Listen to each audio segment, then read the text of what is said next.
Welcome to chapter 15 of the book of Numbers. A little parenthetical chapter here. It goes into the laws. After this, we'll go back into the history of what was going on with the Jews as they went through in the Sinai. Then it begins, and the Lord spoke to Moses, saying, "Speak to the sons of Israel, and say to them," and there should be an imperative there. This is how it begins in so many places in this book.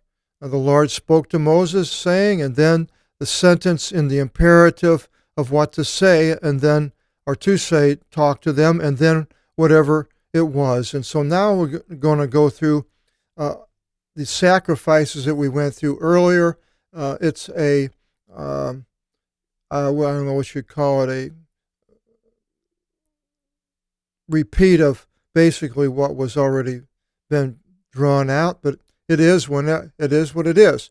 Whenever you should enter into the land of your dwelling, that is Israel, which I give to you, and you shall offer yield offerings to the Lord, or a whole burnt offering or a sacrifice offering, to magnify a vow, or concerning a voluntary offering, or in your holiday feasts, you shall offer a scent of pleasant aroma to the Lord, either from the oxen or from the sheep. And that is a sacrifice, and will be burned. And the one offering shall bring his gift to the Lord, being a sacrifice of fine flour, the tenth of the ephah, being prepared in olive oil, and a fourth of a hin, and wine for a libation, the fourth of a hin, and you shall offer upon the whole burnt offering, or upon the sacrifice offering to the one lamb. And for the ram, whenever you offer it for a whole burnt offering, or for a sacrifice offering, you shall prepare a sacrifice of fine flour, 2/10 being prepared in olive oil, and third of a hin. And wine for the libation, the third of a hin, you shall offer for a scent of pleasant aroma to the Lord. But if from the oxen you should offer for a whole burnt offering, or for a sacrifice offering, to magnify a vow, or for a deliverance offering to the Lord, then he shall bring with the calf for a sacrifice offering of fine flour, 3/10 being prepared in olive oil, and a half of the hin, and the wine for a libation, the half of the hin, a yield offering scent of pleasant aroma to the Lord. Thus you shall offer for the one calf, or the one ram, or the one lamb from out of the sheep, or a kid from out of the goats, according to the number, whichever you should offer, so you shall do to the one according to their number. Everything has to be correct.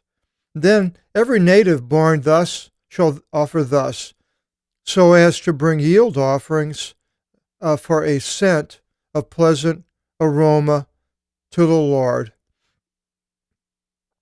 And if a foreigner among you should unite in your land, or whoever was born to you among your generations, that would be not a Jew but living there, he shall offer a yield offering scent of pleasant aroma to the Lord, in which manner you do yourselves. So shall the congregation offer to the Lord. One law will be to you and to the proselytes, the proselyte, the foreigner, lying near to you, an eternal law unto your generations. Now, whether this person was Jewish or not, I'm not sure, but a foreigner, somebody, it could be a Jew from another nation. As you also the foreigner will be before the Lord. There shall be one law, and there shall be one ordinance to you and to the foreigner lying near to you. And the Lord spoke to Moses, saying, Speak to the sons of Israel. Again, now as it's changed here. And you shall say to them, excuse me, in your entering into the land into which I bring you there, that it will be whenever you yourselves should eat from the breads of the land, you shall remove a separation portion as a separation offering to the Lord, a first fruit of your batch of dough. So they were required to, as soon as they get in there, the first harvest and making this breads to bring him to the Lord. He wanted the first fruit, not something going to Goodwill that you don't use anymore, or bad. If you had some not so good a crop, got wet or something, and it wasn't as good as the rest, and then you take that and give it to God. No, he wants the first fruit, the best. He's not Goodwill. And you shall separate bread as a separation portion to him, as a separation portion from the threshing floor, a grain, thus you shall remove it. As first fruit of your batch, even you shall give it to the Lord as a separation portion for your generations. Of course, they don't do it anymore. They don't have a tabernacle. They don't have a temple. I don't even know if they separate this and what they do in Israel. I'm really not on top of it. Not even been there. And whenever you should miss entirely and should not observe all these commandments, which the Lord spoke to Moses, as the Lord gave orders for you by the hand of Moses, from the day of which the Lord gave orders to you and beyond unto your generation, that it shall be, if from the eyes of the congregation it should happen unintentionally, then all the congregation shall offer one calf from out of the oxen, unblemished, for a whole burnt offering, for a scent of pleasant aroma to the Lord, and this sacrifice offering, and its libation, according to its arrangement, and one winter yearling from out of the goats for a sin offering.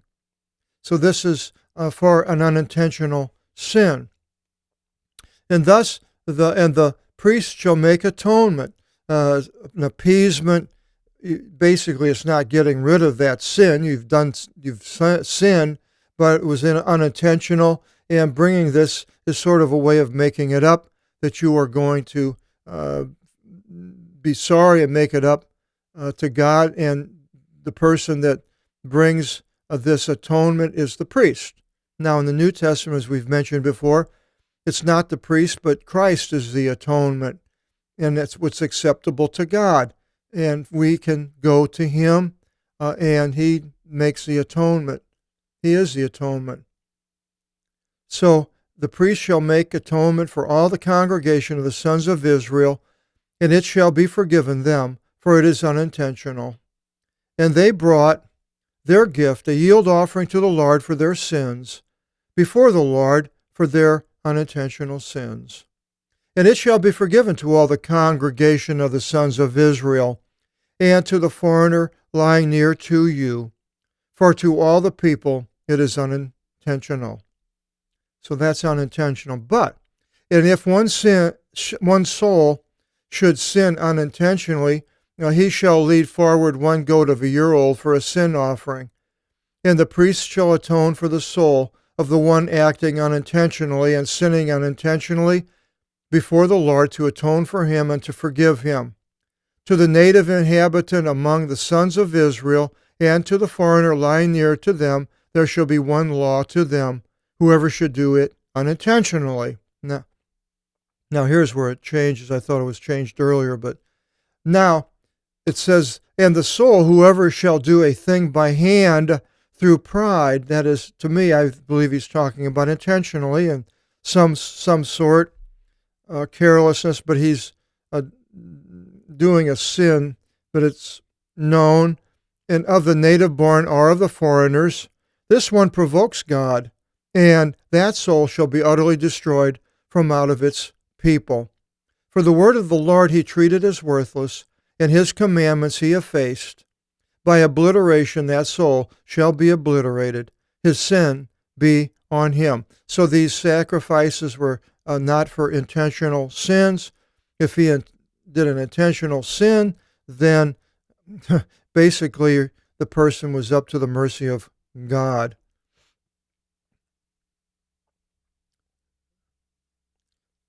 Now with Christ, intentional sins, I think all sins can be forgiven by God. As Jesus Christ told us, you wouldn't die in your sins. Now, I think he was saying all sins. It wasn't just unintentional sins. He didn't make a difference. So all the sins that we commit with Christ, every sin is basically punishable by that sentence, because everybody has sinned and fallen short of the glory of God, it says, and death is the punishment for the sin. And I believe that we will be found guilty, every single person, when we stand in front of God. And some people could say, well, I led a good life, but did they really lead a good life? We're going to see the hidden sins of everybody, I believe. And the main sin, though, is disbelief. So even if you heard of Jesus and you didn't believe in him, that is a grave sin. And if that person stands in front of God, then condemnation. But that's where Jesus Christ and the forgiveness of sins and him stepping in is delivering us from the penalty of sin. And then it continues, and the sons of Israel were in the wilderness, and they found a man collecting wood on the day of the Sabbath. So now we're going back into history where they're in the wilderness there sometime or other. And the ones finding him collecting wood led him forward to Moses and Aaron and to all the congregation of the sons of Israel. And they put him under guard, for they did not interpret what they should do to him. And the Lord spoke to Moses, saying, unto death, put to death the man. Now, this is the, I don't know what you would call it, not the ideal. This is the ideal that God has set up. But now, if he put everybody to death that didn't obey the Sabbath today, there wouldn't be any Jews on earth, nor Christians, or it's just, but this was the ideal to these people, and God showed the ideal recompense for that actions that man did. Unfortunately, he had to suffer, and as we'll see, stone. In the New Testament, the people ask about being separating from a wife, and Jesus said that Moses gave them the right to to separate from the wife, but it wasn't so from the beginning and generation. God made man, the male and female, to be one, husband and wife to be one. But the ideal, there's no divorce. But Moses, there was allowed for a certificate of divorce. So many times we'll find this in the Bible, that there was the set law for that action, and then we see how basically the mercy of God let these things slide, but not necessarily the mercy of God. The people let it slide, and until the point where they weren't even obeying anything on the Sabbath, and doing all kinds of terrible things by the time we get to the end of the Kings. Anyway, it's unto death, put to death the man. You shall stone him with stones, all the congregation outside the camp.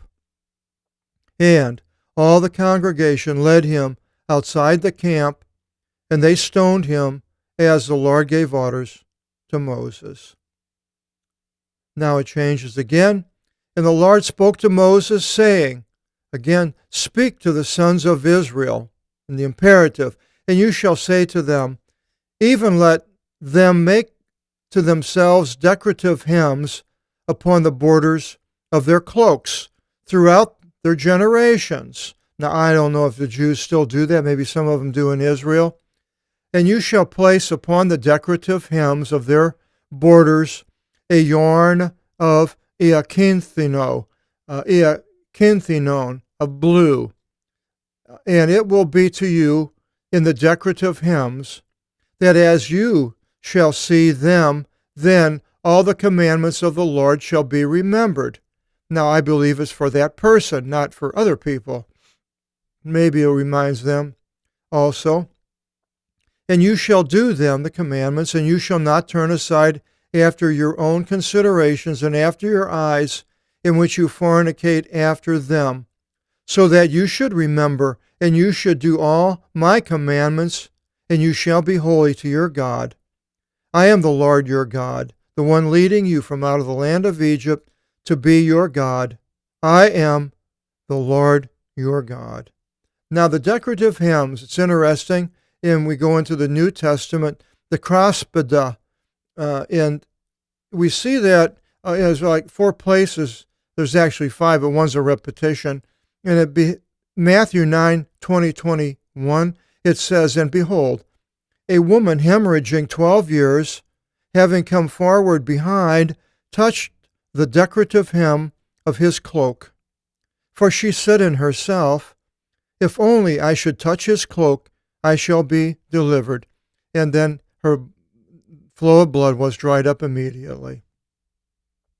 And then in Matthew 15:34 and 36, it says, and having recognized him, the men of that place sent into all that roundabout place, and brought to him all the ones having illnesses, and enjoined him that only they might touch the decorative hem of his cloak, and as many as touched were delivered. And then another place similar to that in Matthew 6:56, it says, and whenever he entered into towns or cities or fields, they put the ones being invalid in the markets, and appealed to him that if only they could just touch the decorative hem of his cloak, and as many as touched him were delivered. So the decorative hem, it's interesting how to remind them to do the commandments is why it is there. And here the people are reaching out for the decorative hem to be healed from their infirmities. And but it was misused, it says in Matthew 15:34-36, and Matthew 23:5, it says, and all their works which they do to be a spectacle to men, the Pharisees and scribes. And they widened their phylacteries, as the little boxes that had a scripture in it, and magnify the decorative hems of their cloaks. They want to be a spectacle to men. So now, the Jews, what they do in Israel, I really don't know. I think they still wear phylacteries and if they have these decorative hems.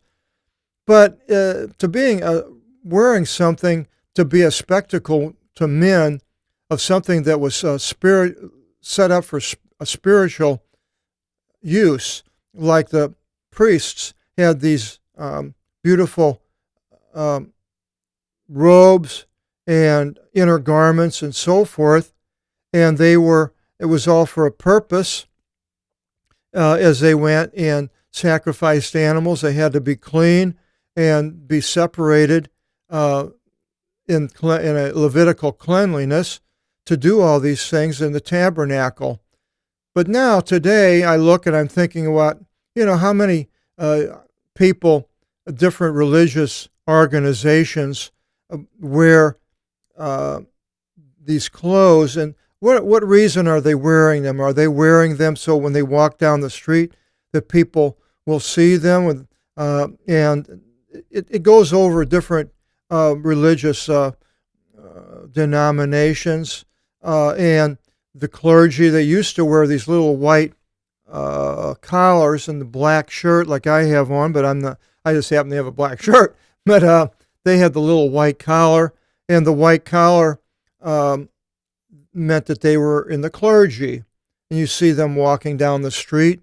But now, today, you never see it anymore. Then I don't even know I doubt if they even wear them in church. The only place I have seen anybody doing something like that is pictures of the Vatican, where we have these people wearing these robes and the black robes and the white collars and the purple hats and the whole thing. They wear all that, and they're not sacrificing anything. They're just doing it for a show, to show that they are higher than somebody else. So scarlet if they're a cardinal, and purple if they're like, I guess, a Monsignor, I think, and black and all sorts of. And there's other religions that do that. Other ones have they wear these bonnets and little head. The women wear little caps on their head. Now, I'm not saying any of this is wrong, but it is wrong if a person is doing it for other people to take notice of their spirituality. I believe that's my take on it. And so